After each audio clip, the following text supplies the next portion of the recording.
সম্প্রতি গৃহপ্রবেশ ধারাবাহিকের গল্প বেশ জমে উঠেছে। সম্প্রতি সিরিয়ালে দেখা যায় সেবন্তী শুভকে চড় মারতে হাত তোলে।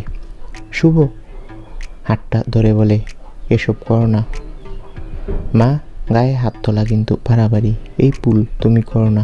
এরপর সেবন্তী সেখান দিয়ে চলে যায়। তারপর ঠাম্মি শুভকে বলে, তুই কিছু মনে করিস না, বড় বৌমা বরাবরই এক পেশে। তারপর দেখা যায় সবাই মিলে আবার গল্প করতে থাকে। কিছুক্ষণ পরে শুভ অদ্রিতের সাথে কথা বলতে ঘরে যায়। শুভ ঘরে গিয়ে কথা বলতেই যাবে এমন সময় মাথা ঘুরে পড়ে যায়। শুভর এরকম পরিস্থিতি থেকে অদ্রিত বলে, কি যে করো না তুমি। শুভ নিশ্চয়ই উল্টাপাল্টা কিছু খেয়েছে। তবে সাম্প্রতিক সিরিয়াল থেকে বোঝা যাচ্ছে খুব শীঘ্রই সিরিয়ালে মা হবে শুভ আর বাবা হবে অদ্রিত।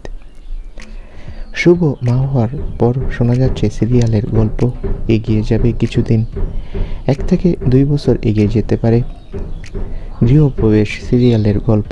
তো বন্ধুরা, তোমরা কে চাও শুভ যাতে মা হয়? কমেন্ট করে তোমাদের মতামতটি জানিয়ে দাও। সকলকে ভিডিওটি দেখার জন্য অসংখ্য ধন্যবাদ।